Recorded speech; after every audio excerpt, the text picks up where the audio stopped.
Audio Jungle. Audio Jungle.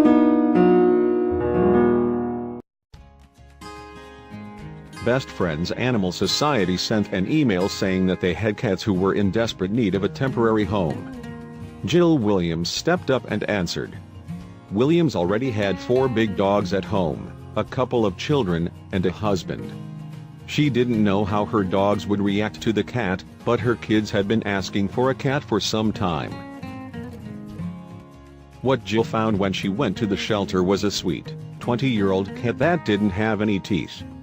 He was rough-looking and had patchy fur on his body and no fur on his tail. Jill's first thought was that this cat really needed a home. Even though the family knew that they wouldn't have him for long, they gave him a home. They named him Dexter. JJ and Dexter have a special connection.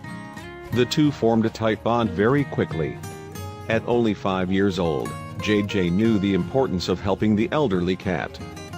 They tried to keep Dexter separated from the dogs, but Dexter wanted to be out with everyone. The dogs were curious about their new sibling too. Things worked out perfectly when Dexter met the dogs. They soon became one big happy family. Dexter was with the family for 2 happy, love-filled years. Jill wrote on YouTube that they would never forget all the love and happiness Dexter gave to the family in the short time he was with them.